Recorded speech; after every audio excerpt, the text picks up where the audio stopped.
bagamba omala okukola susu ate n'ayitawo nga baawo tamulabye tiwali muntu mulala yamulaba kyegamba kaliko emmandwa bwetaba mmandwa ki ekyakasanga mu kisenge kanaleetinga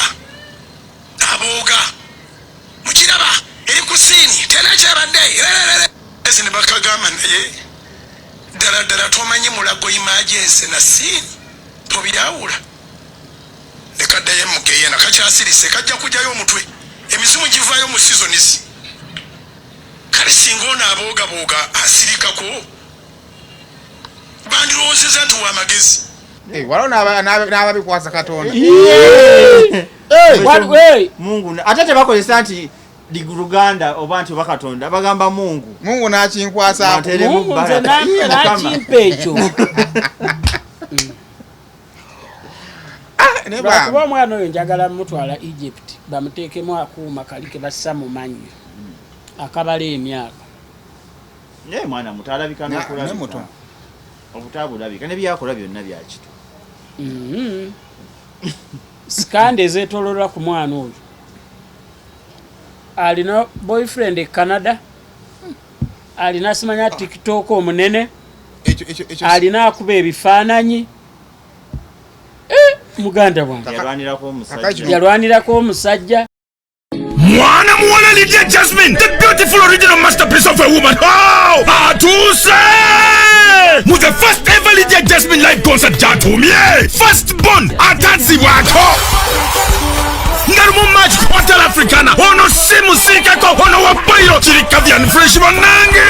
okuyingira shinje mtwale 2 vyapi mtwale 5 emezi ya milioni 3 nga 2 match ali kakati mu kisawe atenga 3 match ali ku Colping Hotel Hoima omtwale kumune vyapi mtwale 2 wonna omwana mwana yimbe bisege ne bimere goosebumps wakutoka sendongo hit to hit murete biwala bi first born ebiwaza defisi bwako bibebi otabadde nabino nkubanja nzenera okapesa olwo ne bitegekebwa yasinke events Almutawa Enterprises Limited bano bakugu nnyo musonga za real estate season na oyagala kutunda oba kugula ttaka wekwate Almutawa Enterprises Limited tulina ploti ez'enjawulo enteketeko bulungi ate nga ne bbeeyi yaazo esobokera ddala ensonga zonna ez'ettaka wamu n'okulikulaakulanya tuzikolako tugula sako n'okutunda amayumba era tusolooza n'abapangisa oba okulabirira ennyumba zo abakozi baffe bonna bakuguka era bakozesa mazima meereere tusangibwa ku Hoima Road Nasana Municipality Wakiso District Esimu 0756 oba 0705 tufuna ku WhatsApp plus 973623888 kale tubaaniriza na gye musinziro kubanga ate mutulaba tuba ku Vibe Life UG the same official tukibaza okwera nga ate otwegasseko n'olunaku olwaleero tuli mu kumalako mwezi gwa February omanyi abantu bacomplaininga nnyo about January titatambula February ate nadduka nnyo kati bwetugenda mu March mulimu videos ndoza in the first 1 week amangu ago amangu ago mwezi mulamba omusajja abuuziza nkugambye omanyi madanyana okunyonyo simplifyinze mu kigambo ekyo omanyi mmwe temumanyi bintu bimu bw'oba oli muzadde ng'oweerera abaana ng'olina omwana ali mu kisulo waliyo ebigambo nga bitegeeza mutima vidi ayogedde temumanyi mugaso mbadde ngenda kukozesa ebigambo bingi okunyonyola Eddi kyakoze mu kigambo ekyo naye nga nkakasa vidi eri in the first or second week of March. Yeah, man. Ate kitegeeza balance. Va ku balance. Nze vidi kitegeeza expense y'amaanyi. Oli feeling mpozi bye batwala. Bwomanyi lisiti ejja. Ngoyinza ga batona gira ako mwezi okuwedde. Ate entalo ne baba kutenda lotasobola kuwangula. Omwana n'aweereza nnyina omanyi nze ewange mu maka gange mukyala wange ye minister wa education. Kati nze ndi wa URA. Naye ate owa finance ate ali wansi wange. Nze nnoonya ssente finance n'ensaba n'enjiwa. naye kati yewa finance yewa PPDA yagula ebintu yewa education naye muganda wange lisiti bwejja buli kyokwatako kati ate akyetaaga okusinga nakyo kati ekiruma okimanyi nga kuliko blue band kuliko Nutella kuliko Nutella is like paste like ndi abananga mu bwononye Nutella ate omwana abyagala omwana abiteekako okiraba Nutella amuyambira mu byokuye muganda wange kakati bwogambako agamba nti ojjako Nutella kati omwana wange era ako Nutella nako koka ogenda okulaba nga ekikolwa kyo kiki nogenda ofusenga mutenda kakati no kale ate alina Nutella ate yokuwenga kyakulabirako ki oli asaba gorilozi asaba blue band n'asaba ne jam noga ndi otegera ebintu ebityo kisobola ti anti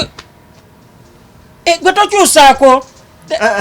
tabikowe yeye ali mukomera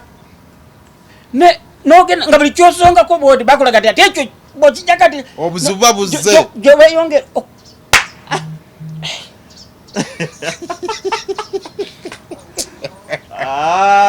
mwana wange okirabye nekakutanda n'ogamba nti naye ffe bwe twali tukula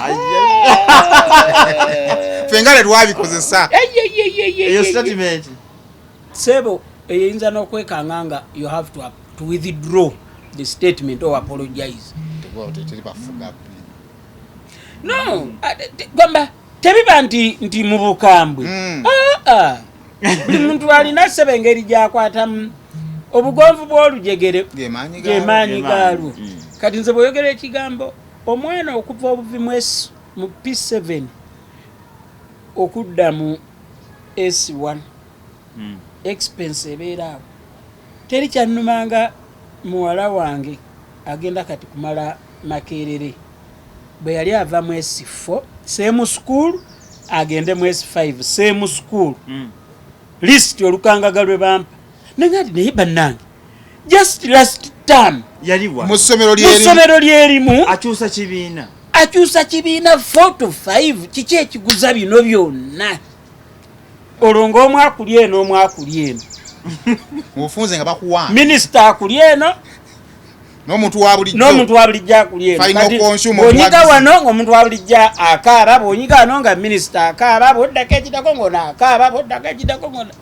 n'okola gumu gwa kutuukiriza n'ogenda ne weenyigira eyo n'onoonya ssente byebyo nno naye obulamu bulina okugenda mulekayo kyova baŋŋamba ekintu kimu nga tuvaawo awo ti omusajja byonna bw'abimala kyovulaba nti agula emmotoka ye mwaddomo mwe yeenyigira nga omutto tegumunyigawulo bano omusajja bw'atuuka okugula emmotoka ye gy'ayagala mumuleke kubanga oyo ye mukwano gw'omwesigwa atamuvaamu obadde ogamba kulikayo mu Rema luwasinga ofuna mu Kivulu nakolaki video zange zatambula nnyo wafunirako n'enkalu bazigwa tewafuna naye wali n'omugagga wa code base ono nga nakayingira ng'atudde ku mmeeza nga munyiivu ali bwati ne mugambo wayi oba bakukase bukase dewaka gwa kenyini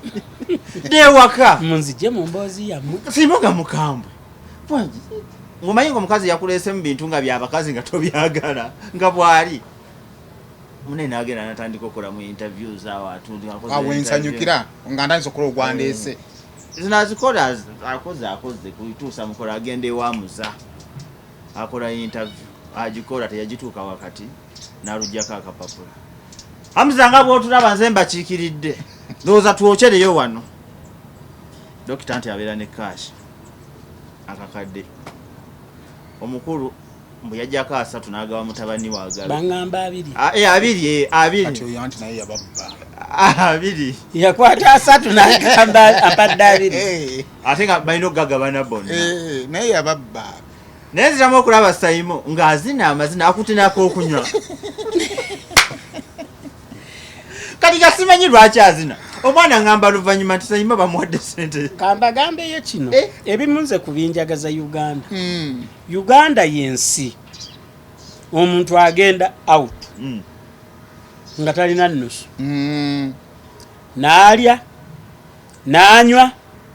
nanyumirwa n'afuluma ng'alina n'enkalu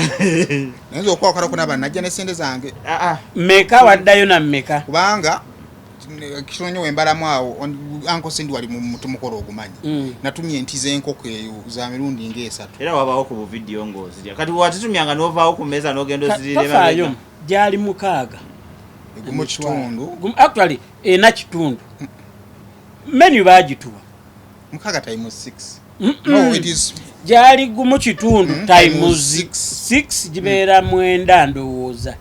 yalya mwenda tukimala yafuna 8 nino yalya mwenda sabi nabako wali ng'olyanga ovaawo nali ku stage nali mabegawo tofaayo kyonna kyekiri ekyo ekyatuukawo yebaze nnyo omutegesi ulira ekyo ekyatuukawo kiri Uganda yokka tewali nsi ndala yonna woosobola kusanga mbeera eyo n'ogenda awantu togeze mu kivulu ebweru z'ofulumye nazo okumawo zeetodde ku bwetu zitofunayo ng'ate bw'oba ogenze ng'olina credit card oyinza okumalirizanga n'okwewola weewoze kuba credit card kuba kwewola si debit card nti zeziri ku account zezivaayo so ebyo nzi bye binjagaza Uganda naye ekivulu nze nalabira nti kikoze kasobola kupromota nga alya kamere agala promota alina waatudde ali mu ssimu ye bw'ati mwana n'aleeta emmere mmanya gwe naye ne mugamba kati kino kikoze nikasana bamanager w'omuyimbi sawa mwenda abuuza ku bantu eri mu Sheraton mu restaurant ng'ali free teyeefiirayo bwe namanya kati kino kikoze naye kubanga nayingira linga ndaba yeetooloola alinganga agamba akasente kafuka n'avaayo yeetoola eri mu be 10 n'aba tebannawera awendo nga nti awo babiteekisi babulira naye so tweyanziza enteekateeka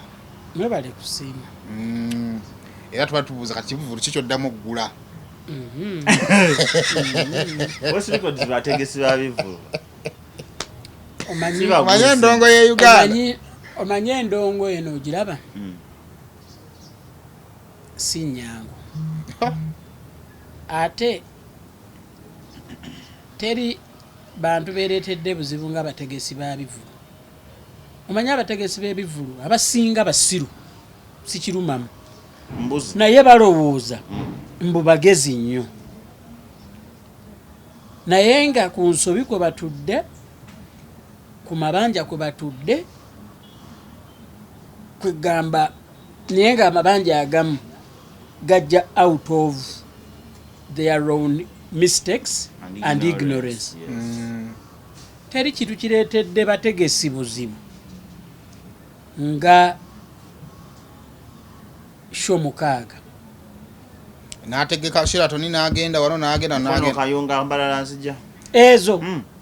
omanyi nti ezo ezisinga lwakuba tebeerayo kamera ezimu n'olweggwanga teruvuga munange ezisinga ekyokubiri sente emirundi egisinga afuna e Kampala egisinga ate sente erizifiirayo bufiizi ng'e Kampala yafunye sente ate mugundi mu extras nezifiirayo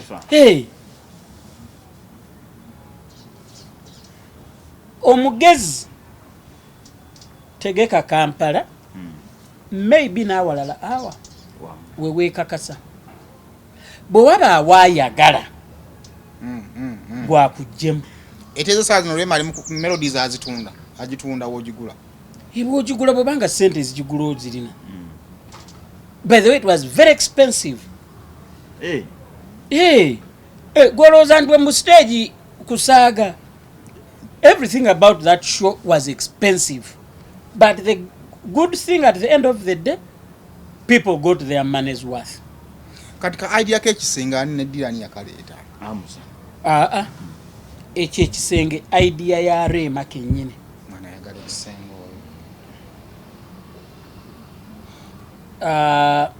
omanyi olumu kyetaaga okuwa munno credit kisenge Rema yagamba mukanteeremu ako ng'akimanyi nti ATS ejjako and that came at an extra cost because stage yali ekoma before kisenge aleka nakasaidi keddiiro anti ekisenge kyali eno ngeri Eddiiro. Of course aleta idea ekisenge aleta ne eddiiro. kati ATS ye building The concept. gojuwa idea yo Yo neteka mu nkola. Okay, do we see abayimbi abagala okukola corporate shows okuddukako ku Serena kwalaga Serena yesse ku sente nyingi najja ku Sheraton abantu babonaabona kutunda meeza za Serena omuteeke mu Sheraton nabange bakiipamu expenses are high Out. security bill eya Sheraton ndala nanye State House n'amateeka agajjirako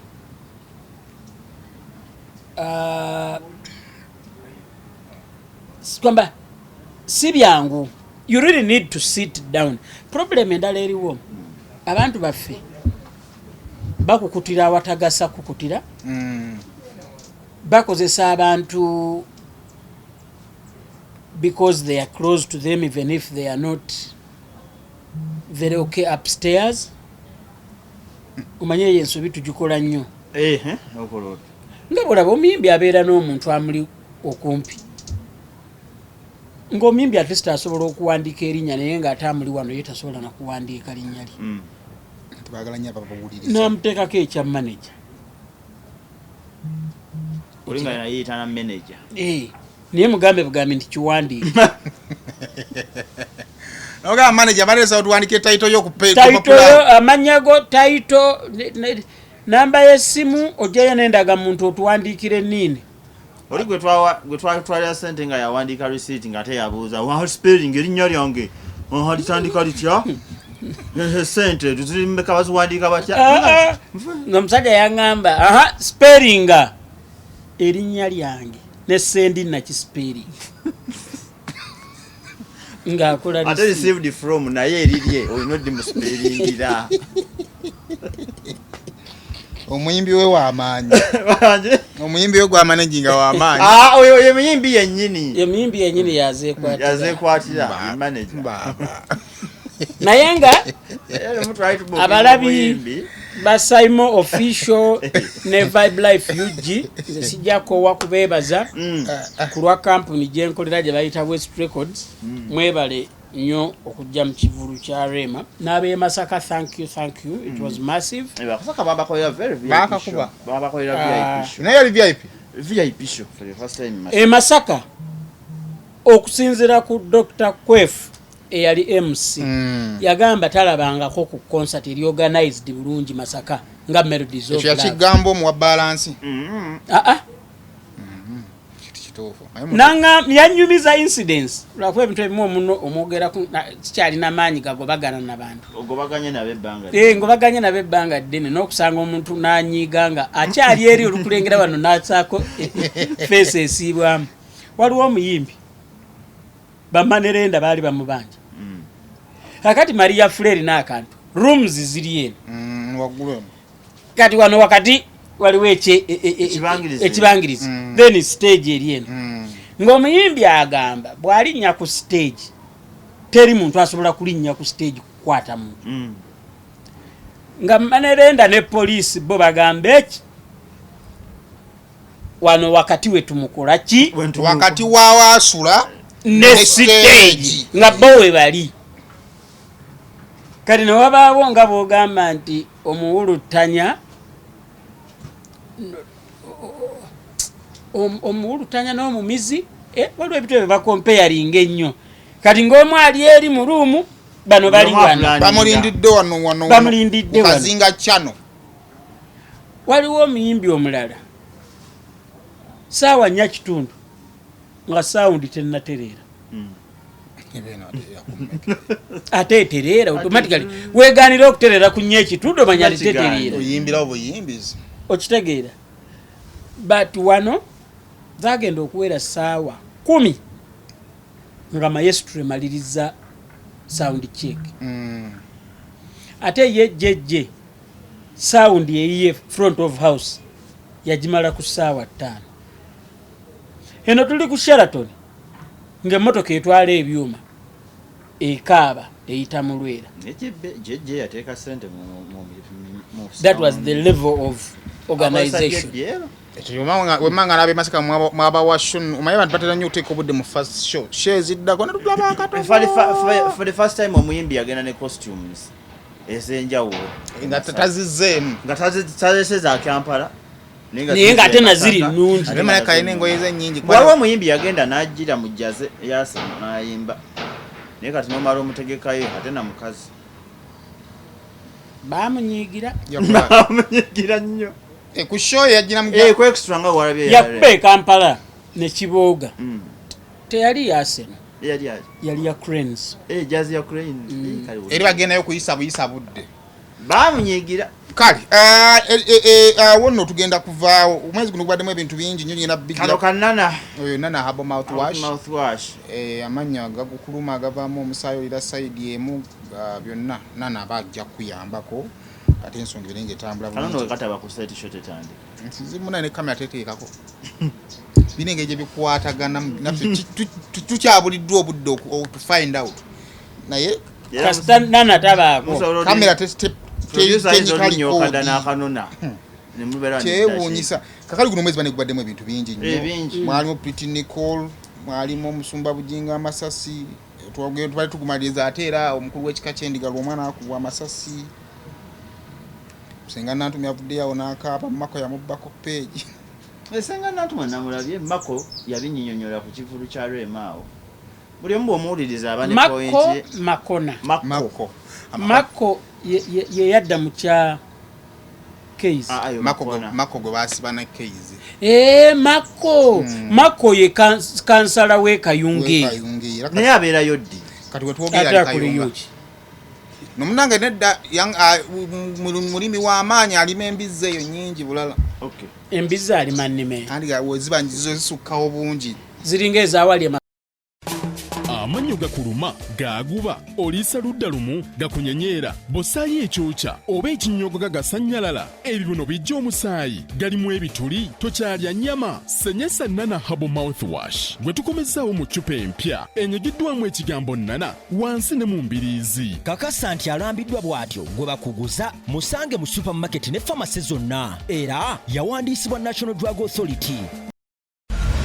Wildlife Millions imports premium brands of skin and hair products from South Korea and the USA. Made out of the finest natural ingredients, the products are suitable for both men and women of all skin types and ethnicities without side effects because they are certified by the strictest global testing standards for cosmetics. The affordable products give you effective and fast results, contain no harsh chemicals, artificial scents, and they are not tested on animals. We ship globally within 3 to 5 days. Order now online at www.wildlifemillions.com or visit our outlets, MyHive Shopping Mall Vienna, Austria, or Care Center Kuki Tower Shopping Mall Kampala, Uganda. Call or contact us through WhatsApp +43 677 6325 2236. Follow us on social media at Wildlife Millions. We guarantee noticeable results within a week.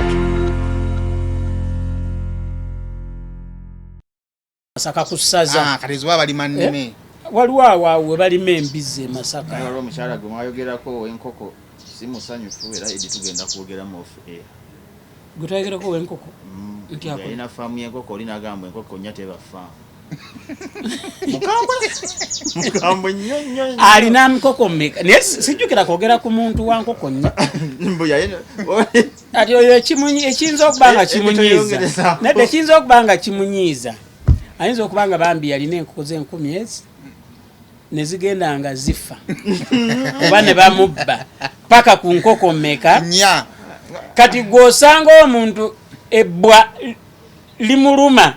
nojja olikoonamu kitofaine ennaku y'enkoko enkoko nnya tutandikiddewa wapozi tutandikiddewa mwezi wa bujingo kyeyakoze namboze mwakiwulidde omanyi nze musumba kyemwagalako kiri wakwanta obuzibu bwa musumba tuba tumwogerako nga muki nga musumba naye netumujajinga nga abantu omanyi bayibuli egamba tokomakolo katonda gwe yafukako amaki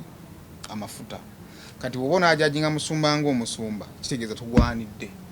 kubanga Bible tekikola ki tekikkiriza ngotusala omujajinga ng'omuntu olwanyi obadde olumanyi Bible agisoma ddi kati buli ayogera ku musumba alina mumwogerako ate layini gye basomye togimanyi nze nja kugamba the anointed one tokintu tolumanyi beesimye abakkiriza nga tebalabyeko kuba obwakabaka obw'omuggulu bwe bwabwe kati eyo gyatambula nayo buli kakati touch on the anointed one kabaka nga Katonda nga amaze okwanointinga David Goliath David yeya kuba Goliath kati Katonda nga amaze okwanointinga David David yafuna omukisa n'atuuka ku Sawulo yali wennyini era bwe yagende wali Sawulo yamukuulako obukuuzi peace ku munagiro gwe oba ontegeera gye yali wazzaayo peace okubalaga nti amukoze eki amutuuseeko bamubuuza omusajja waki tomukoze eki tomusse n'abagamba tokoma nkoyo Katonda gwe yakola ki kitegeeza nti it's not your right Katonda bwa odeyinga omuntu it is not in your capacity okumugambako wasoma theology problem eriwo ekireetera abantu baffe abamu okubagambako bye beekola beeyambula ebitiibwa byabwe awo oba omugambirako mu buntu era nze nsuubira nti abantu naddala men of God okubeera nga bakuuma ekitiibwa bafubenga nnyo okikuuma oluthulu nga beeyisa muneeyisa eyo y'ekitiibwa ekyo oluthulu kuba ate nja kuwayo ekyokulabirako olaba bafaatha waliyo ebintu by'obashuwa faatha ng'ali munakola mu bulago tasobola kikola azonga aze erimu wano kebaamu wano okitegedde azonga aze ali ku duty semuwe omujaasi kabeera mu uniform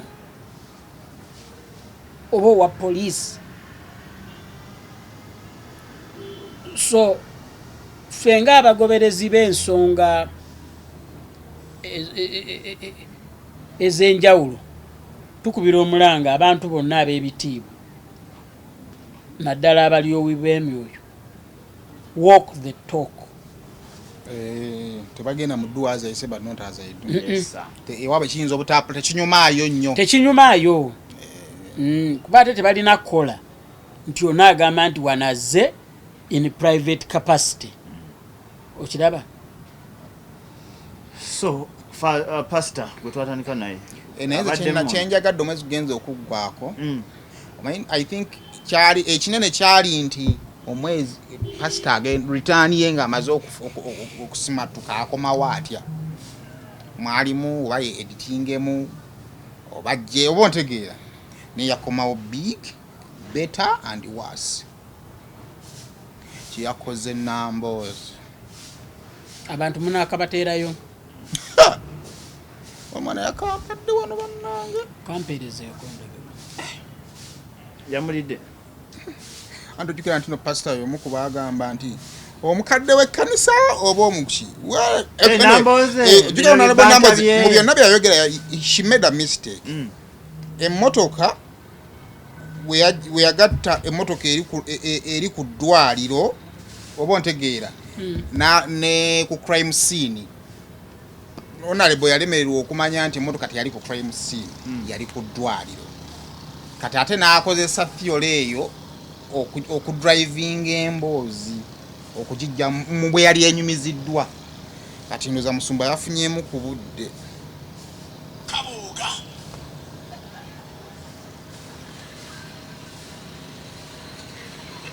atenga ko bwacha ku makya ne katulimba mu mutemu yakagame soko maneno okufuka umutemu agamba omala okukola susu ate n'ayitawo nga bawo tamulabye tiwali muntu mulala yamulaba kigamba kaliko emmandwa bwetaba mmandwa kyo ekyakasanga mu kisenge kanaleetinga abooga mukiraba eri ku siini tena kyabadde kezi ne bakagamba naye ddala ddala tomanyi mulago imajensi na siini tobyawula tekaddayo mukeyena kakyasirise kajja kujjayo omutwe emizimu givaayo mu sizonisi kale singa ono aboogabooga asirikako bandirowoozeza nti w'amagezi bw'abuniza emimwa gye bamulowooza nga mutegeevu.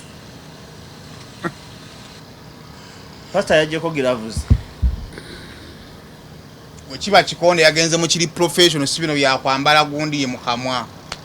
Shinigan.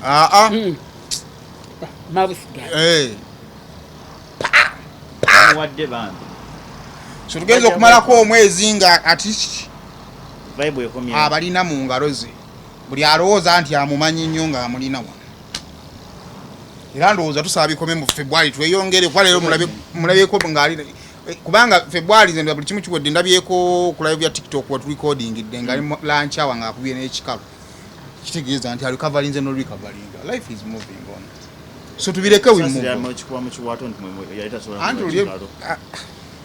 Andrew bali takuba kubanga kitegeeza nti it was recommended asobola ofuna kitegeeza so now is okay. Omanyi I for one given a chance I don't want to comment about ebintu bya bujingo ne accident accident ata n'obulumbaganyi naki buli omu akikuba bubwe buli omu akizza bubwe nandi olumu nina kati ebintu ebibaawo nenga nti okulimba nsirika lwakubanze mbasaba kino kimu kino kibe kyakuyiga nze kyali mu scenarios nnyingi nsaba bannange previous grudges zireme kusolvinga current grudge.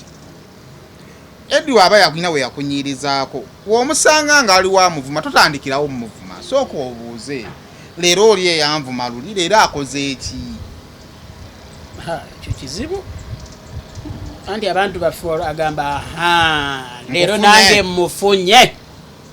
ate kati obuzibu bwekyo nti ate kati waliwo ababuvunanyizibwa abakafiiramu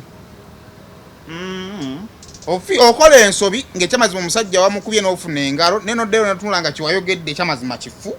n'ogamba nti nga mpulira nswaddemu ekyamazima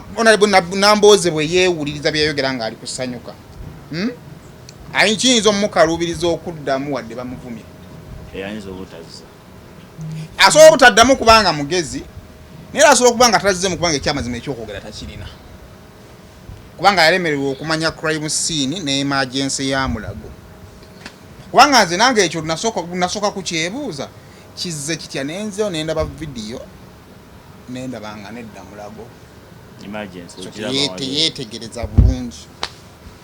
ebyo nno byebyawo naye musumba akasaka kati yatereera energy back buli kimu obulamu bugende mu maaso lanchawa zitambule kwana abalina hostinze netamali emirundi senior nga agenze mu church yagambye after 40 years netamaye twamulabako nga gundi amusabira papa yamusanga mu restaurant okufuna omukisa wonna nze kati wano ne father najja essaawa eno ngenda bugenzi mu maaso ge nemugamba nti father nsaba mpa omukisa makyazi siri mu katuli kyo n'ogenda okuŋŋaanya gwe buli w'onaasanga nina omugagga gwe mmanyi muwa ekitiibwa nali nina omukolo gwentegeka nga Bishop Mutebi Bishop Assistant Bishop wa Kampala Diocese enakaseraawo yalina muwala we nga agenda kwanjula ne bampa obwa event manager kati tuli mu meeting etematema ssente manti eri kinyumanga mikolo egyo gyokolanga si meeting teziba za kusonda nga meeting za kutematema kati temuba bigambo simanya chairman zibbaga ate simanya atunudde mu dirisa fine emitwalo 2 ona atudayagagadde fine kakaaga bana baba ne tricks ezisaba ssente ono omwaga yatuyitaawo ku Kenno nafu ne baagala tukuba oluseke nange nenjiga bino ebigambo bino ebyekyayi yaba amawulire tugenda bawe empewo ya bukadde 10 naye waliwo embaga naye kati omugagga oli Bishop olwayingira bwati mu room omugaga n'afukamirira okuttaka ate ng'omugaga mu katuliki nnyo n'amugamba Bishop Nsaba ompa omukisa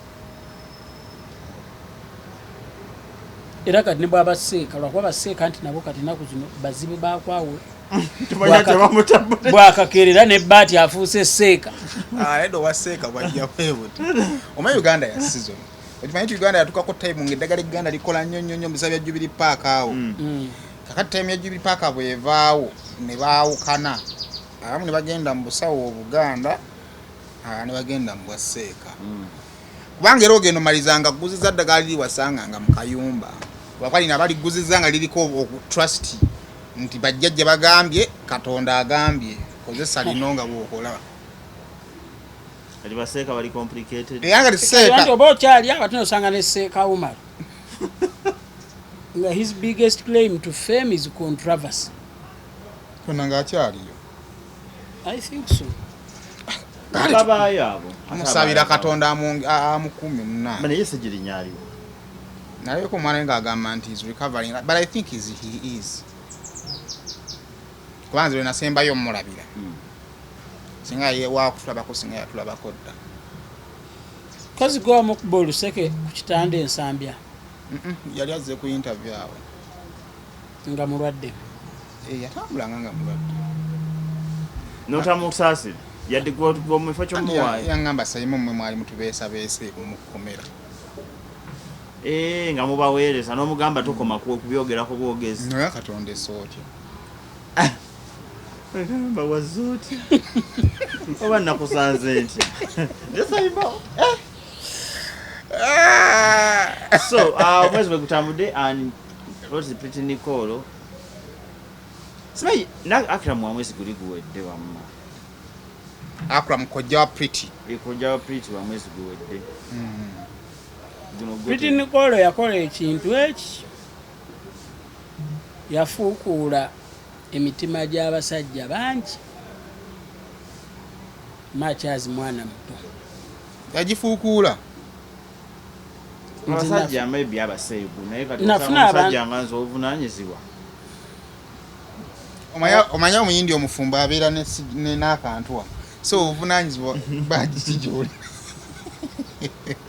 n'ekirala ekigambo obuvunaanyizibwa tebakyogerera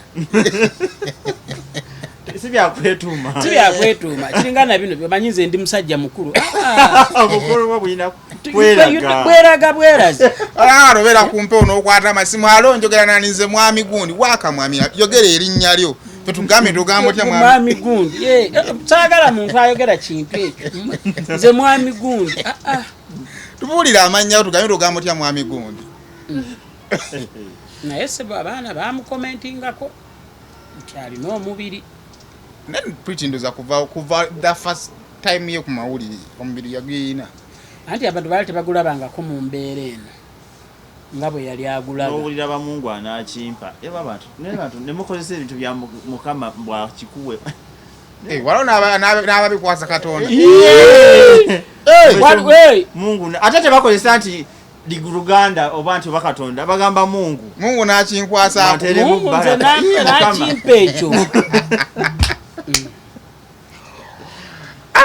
kuba omwana oyo njagala mutwala Egypt bamuteekemu akuuma kali ke bassa mu mannyo akabala emyaka naye mwana muto alabika n'okulabika obutabulabika nebyakola byonna byakito sikandi ezeetoololwa ku mwana oyo alina boyfriend e Canada alina simanya TikTok omunene alina akuba ebifaananyi muganda wange yalwanirako omusajja yakolako mu sawuna yasibyako omuntu amazima gali bwe gati ebbanga limaze mu mawulire kyovula omuwala nga oli mu mawulire nga toli mufumbo n'okongola omwaka gumu ebiri ng'okyakubira Mike Boda kunona you have a problem nedda Saimo muleme kupika katuyozeyoze mukozi munno yafunye yohali yazinempya muleme kupika bintu by'abantu betunda ate tetuyeze sikwetunda nti omukisa gw'omwana omuwala sigwe gw'omulenzi sigwe gw'omuki sigwe gw'omulenzi omuwala waba ku screen eyo emikisa gye wabanga mugezi abamu bagenda nga ba brand ambassador ayagala okukola business ebanyangu yakola ki nze nali ndabeko omuntu nga yawuli ayagala kugulako buguzi lugoye mu botiki ya mwana omuki omu oba kitegera side endala embi yeyo nga musajja ayagala ba mukazi bayire bata bakazi bawagira nnyo abakazi bannaabwe bebaagala okusinga abasajja sikyogera mu bubi naye kino nkiwa naawe okimanyi temuteekawo mbeera efuukuula bantu mitima okiraba abayimbi emabegako eyo ng'omuyimbi agenda n'amala emyaka egi mu kisaawe n'asonga ku haali yanga zaakajja alina ke yeekulidde omuzadde ali gy'ali naga nange nina mutabani wange wano Ssennoga muwulira ayimba naye ono omwana atandise juuzi wano aguze n'emmotoka omwana wange nange kamuteekemu ssente omuzadde n'agenda akwata obusente bwe obw'ekinaku n'abuteeka mu Ssennoga ayimbe Ssennoga agenda okutuuka e Kampala mu studio e Makindi ng'ate ye yalina n'okusasula ku stage okumukkiriza ogirinnyako n'akulungula emyaka gino ng'omuzadde yasigala ye yaguza lujjo amanyoonaze kumbe ng'oli gwe baalabirako alina omukazi omukulu eyamukwana n'amuwa emmotoka gy'atambuliramu oba n'amuzimbira ennyumba ateri azimba n'amupangisiriza apartment tebazimba nyumba it is very rare so I don't want to make it cosmetic ekyokubiri nze saagala kumala mu maanyi bantu bakola mu alaali naye abantu baffe abasinga abali mu limelight bali mu mbeera mayinja gye yagamba nti kibuyaga lwali tikkula ennyumba naye kati tumanya tutya nti ono akola alaali nga n'omuntu gwolaba anti okola bagiyita lifestyle audit nashootinga video n'olya nti ennyumba abamuzimbira nzimbi bagiyita lifestyle audit okiraba omuntu afuna omusaala gwa sente meka side hustle ki gy'alina kibalo tokigattako anti awo omanya bumanya nti kasita lifestyle audit omuntu tagiyita ng'omanya bwa ekimweyimirira butonde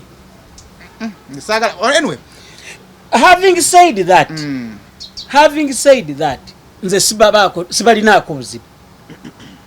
okitegedde era sikyogera mu bubi but kyesaagala nze saagala muntu aveeri ajje nga appraising omuntu okitegedde omwana abadde akola nansingi ali Lubaga agambe kaŋŋende mu bwa presenter bwa radio nange nsobole okufuna sente mangu nvuge ye kati oba forest oba yeriko Subaru oba kiki 210 waliwo hariya kati empya ndowooza oba nageko ku masengere nzijjawo nnyingi waliwo restaurant waliwo office mwafunye yagundi gye yafunye ya BBS ya Atash Habi yabuze motoka empya saagala okole ekintu ekyo bad toteeka linnya lya muntu mu mboozi gye mbadde no si kuteekamu nti kyekyokulabirako andi oli akasala kati onayinza omusalamu nemmala nga mmalayo nangattaakyo nakwata emmotoka ye bambi n'agiteekawo bwati n'agiteeka ku mboozi bambi temukikola kyokoze kibi Tash Habi si yafumba olusaniya omwana ayiriba ye muyiribe ate na emusoluusi mbalamusizzaako nnyo bannyabo ne bassebo nga nsinzidde wano ku Rosemary Beddings nga ffe nno twakuguka mu kisenge kyoba okola ennamba eri ku screen kwoba okuba oba tusindikira ekifaananyi ku WhatsApp kyonna kyoba weetaaze ate nga tuderivaringa Uganda wide. Stress no more if your dream is to go abroad. SMP Tours and Travel is here for you. We work on your travel documents like passport and ticketing, and we can get you visas for countries like Turkey, Switzerland, Iceland, Finland, Germany, Netherlands, Denmark, Dubai, England, USA, Bahrain, Canada, and South Africa. We are located on plot 9, Lumu Street, Kampala, Julina Complex. You can call us on 0759 793 767 or visit us on www.smptoursandtravel.com. SMP Tours and Travel, let's explore. Alinyo mu Lusania MC alikuwa kuyazizi yokka. Fasiboni taje. Fasiboni chimanya hafi ageno bere MC.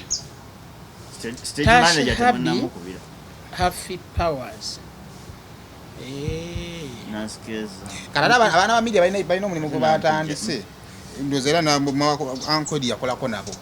Kati because bakozesa egundi bine ebitu byotunda table. Bayiri ba table. Ate bali bameka oyo gundi na Shamim Honorable. Bayiri ba table. Angaji ankulaga the values of okuba oli omuntu wabali nenya n'amanyongeri yodikola. Na okulikozesa. Anti media is just a platform for you to reach, to use that social capital you've attained. Era abamu kiwato. Ate tekiri kuba walabo kana abalenzi. Bakazi begumbulidde okuwasa abalenzi. Ntandozandi mu bisifuna yangu, sifunanga yankwana. Ate ono agamba nti yakuzimbira enju.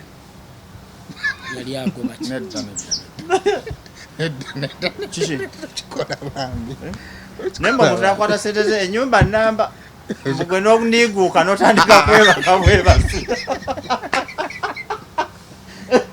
Bane enaku twajira obuzibu mbu bakita TikTok. TikTok esa. Nedda. Okay, reality. Bami nedda. Abantu ono kuli olaba Bruno ke yasabayo busende musajja watu. Awo ngamba desubira kugwa. Bruno yasabayo wali osobyeko n'ofuluma ekikomera kino West n'obuuka bwoti n'okakati kama kano yebali kati kambuka engole kingende n'ogwo wakati w'amagye babaca kati kyemukoza ate kibi nnyo temukikola kirungi okuwa omuntu akuyambyeko credit noweba yefaananeza naye nze nsaba omuntu bw'oba olina kyowa munno tutusa kubuuka waawo teekako terms ate ira kikumiikirizo tugende gumiza nnyo eri byayogera kuba biyamba omuntu bw'oba olina kyowa munno teekako terms nti at some point oli amanye nti eneebaza bweki oba bweki naye kale I don't want to make Simon uncomfortable. Sebo tugente ekiddako tuwe ekiddako akoze mubi naye ekisinga kinayagadde kiya kintu kimu manyi tubeera ku social media kuno kati sense manyi nina ennyumba si kibi ekyoze life is like a coin okitegedde coin erina side bbiri eya gundi ey'ekyennyanja ne emblem naye ng'ekisinga obukulu nze bye byonna by the way no sibirinaako buzi nze kiri eki tolimbiramu bantu ekyokubiri as long as omuntu takase muntu okiwulira kiringanga nze bwesifaayo oba omuwala yagadde abasajja 100 oba omusajja yagadde abakazi 100 kasita temubaamu nti yakwata omuntu eyo nsonga nkulu nnyo nze kasita oli agira bwati n'oli nakkiriza n'akola bwati ne bagenda I don't have a problem semuwe oli oba akozesezza social capital ye atya I don't have a problem but don't stand on the top of the mountain utandika okugamba abalumbu abo tebakola tebalina magezi mulaba ffe bwe tukola nazimba dda kale naawe awali omugenge tebafunyizaawo omugalo ono weda wogera kunyuma nezibira bwenti ngamuze imtaba yandi baddewo nalaba bino kale so eyo webito tugende ku topic endala abantu tuveewo fe tetugwayo Onke dibako yakasembe okuwa kusende nyingi akwa sente ngazaaki zobwerere okuwa kuba kuwa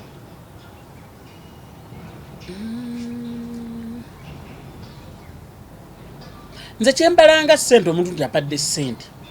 kate kokuba nkasuka akakadde yani akakadde sente newe guba mutwalo senwe nze kyensaba omutwalo ngutwalanga omukyala yagenda mu yeekaalu ya Mukama nga talinaamu n'awaayo eppeesa era ekyo kyekinzijira mu bwongo bwange otherwise mba ngenda gugaana but nkitwala neŋŋamba nti oyagadde nnyo naye embeera gyalimu ennaku ezo nina gayi gwe nasanga random fan nanga nsanyuse nnyo okulaba onjogerera bulungi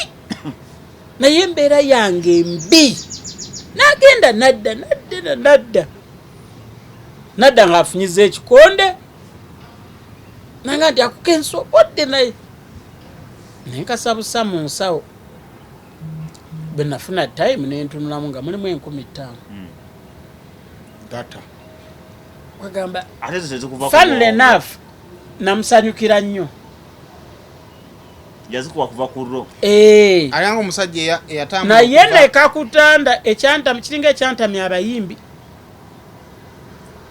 akusanga oli mu bbaala gwe weereese oli ku bibyo ng'agamba bakuwa ebbiya 2 bwe wayitawo wiiki 2 ng'agamba nti oyo nze munywesa nga bbiya wa 5 nga natuuse sigulina nze nekakutanda nondagamu trait y'okubeera mbu ojja kuŋŋamba mbu nakolera kino nga saakikusaba nkubuuza wooli n'ekikuddiza kinene kiri waafi motoka nyumba okusa omuntu akwata obukadde 5 abukuteekemu akuzimbira ennyumba naye nyumba y'emiliyoni 5 ebeera kyuyi kimu tuli mukwogera ku nyumba yankedi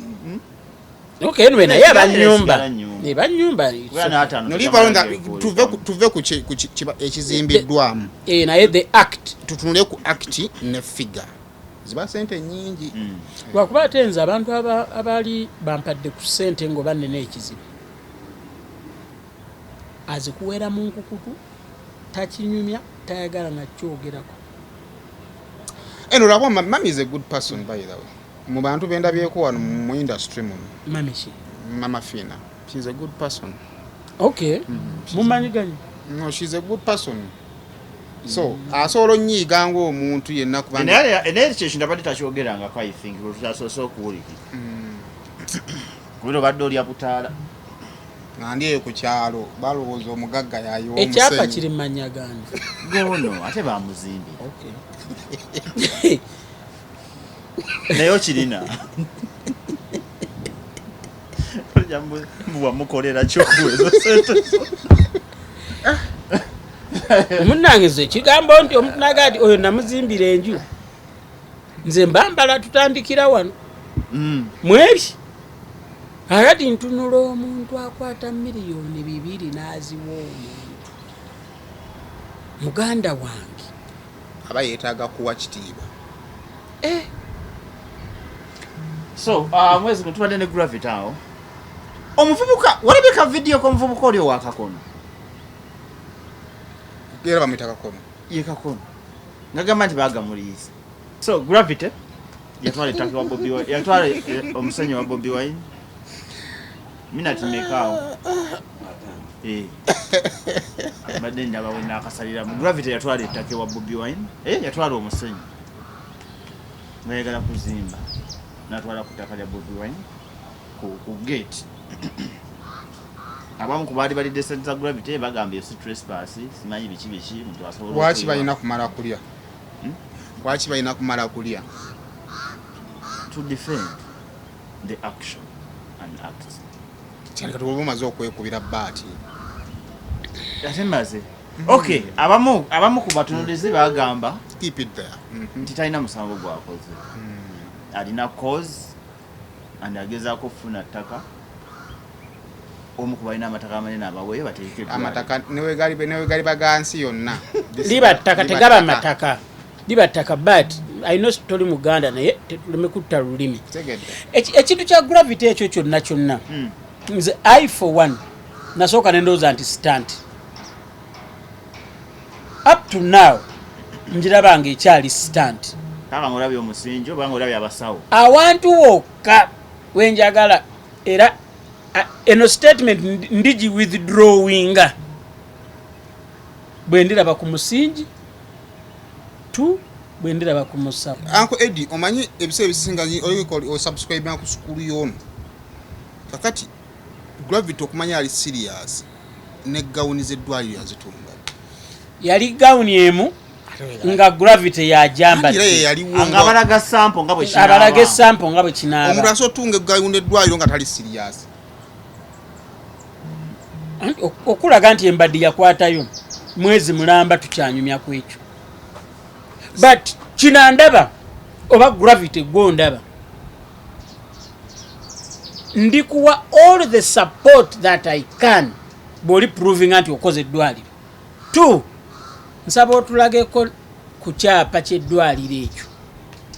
oba ndagaano ya Buganda Land Board nabandagaano nga eri mu mannya yagiyitaani Wabboyo Gerison Busabala Medical Center. Busabala Medical Center kubanga omusingi gusituka oli naateekamu emizigo gye. Ate nga temugenda mubuuza. Why is not account? If he ever does a hospital and then or even a clinic, okuba oluyimba lwa mutu dobozi ya mutuuze mu ngoma ya Bobi Wine eya Chiwan ate yali continuity yeno mbozi then oluyimba ne bareporting ba producer be Uganda balaba wadde tebali creative ni ate mnayi bali creative nyo mu kuzimbira ku bitali byabwe. That's not creativity. Ba creative. No, in art osobola okuzimbira ku kyamu nno. Already oli mutonde oli najja kuba face that is theft. No njalo tutegeragana ekino kimu. Omuntu yenna akozesa ekitali kikye atwala ekitali kikye obwo buba bubbi. Kituufu bada debate teri ku bubbi bakububu kuki kyengeza kugamba nti eno yali continuity y'eno mboozi nti eno beat ayina obusobozi okugatta yali ayina obusobozi obugatta mu ngome eyo ne tumanya nti ayina gye yajje naye nga bwe tugenda kati nga ku copyright match kizibu kugamba nti yani ya Bobi Wine ne eno beat okukwata engoma ya Bobi Wine nga bwe yagisanga n'atabako kyayongera. It was just a continuity kye baakola nga bakimanyi kubanga bakuwa kapapula kali ke baafulumya bakulaganga it is 100% Bobi Wine's content. Not even 10%, not 50% obachi. Kitegeeza nti bache baakola bali kigattiriza ku kino kye baali batandise baali bakimanyi. Era yakimanya nti either kandulekeyo lumukube oba alujjeyo ntambulireko. Naye abantu bakyakola ebintu ntu ebyo. Omuntu ajja kumala genda luzira ku kintu kya copyright infringement. Ate nga weeteka wairi waliwo nalabye abazanyi ba firimu balina be baaloopya ku kooti y'Emmengo. Copyright infringement teeka ddene bajja kukwata omuntu munagera okuddamu okugira swi ng'enviiri bazisazeeko. Ne wabbuyi baba mukiso. Anyway. Mwezi gwadde muwanvu Kings Fika yali awo n'ekivulu busaze family ya Roma. Fika yaliwo n'ekivulu kye. There's not much to talk about. Ayagala okumanya byali mu kivulu genda ku Vibe Life. Bati yakisunsulwa kuba ye yatukiikirira yaliyo. Nali naye awo nga bwe nagamba Bati yogera okwongera naye. Bati wabeera mu bivulu talya. Kiki aba asiibye. Simanyi. Wanga ffe babeera nabo tuba mu byakulya nga tulya ne Bati talina kyaliira ddala n'omugamba mukulu lwaki weekubako enjawulo. Kati oyawula kivulu na restaurant. Ffe abalya tuba twabageki. Ezo si mpisa za mu Buganda. yakajja naye omwezi guno guwedde mu ngeri ey'entiisa ennyo nga omutaka Bosa Dan Bosa Lomwa omukulu w'ekika ky'endiga akubiddwa amasasi. Ekyenjawulo ku masasi bulijjo agakubwa wano abaamukubye bakwatiddwa. Ekyennaku omukuttibwa abantu osanga yandiyambye n'awa ku information bani abasindika abantu ani yamutumye. Ekyennaku ekirala abantu abakwatiddwa as of now amannya gaabwe bwe gabanga ddala geego. Serunkuuma yeyafudde Lujja yali mu ddwaliro. Bombi beddira ndiga ekika ky'omukulu wa Kasolya gwe basse. Ekituzaayo nti kyekiyinza okuba ebizibu byavuddewa. It is very sad. It is still a developing story. Naye katusabe ku luno poliisi ekolewo ku kyenjawulo. Report efulume ate ng'egatta. Kuba emirundi mingi ate nze saagala abantu banenya mwogezi wa poliisi. Nebyayogera bamuwabiwe. Naye bamuwabiwe kuba ne ku crime scene tabaawo. Pozi omwogezi twagana bebakuwadde kwogera. Bwe gabanga ag'omunkubo matuufu yali omu yekka eyagaanako ku mulimu. Baali bamuyita so yali tayalinga ennaku ezo AIGP Kasinji. Baali mwana agamba n'agamba nti banaye nedda sijja kisobola kino. Kuba yamalako wiiki 2 oba mwezi. Ng'agaanye okwogera ebigambo by'abaka. Omulimu n'asuula ettawulo ne yeesuulira ettawulo ye kennyini. But it is very very sad. Kitalonyo nyine. Era nsaasidde nnyo banneiba beerungujjaawo. Waliwo omukoddomi wange bamuyita Noah Kyeyune. Kyewuunyisa nze yeeyambikira okuva e Bungereza.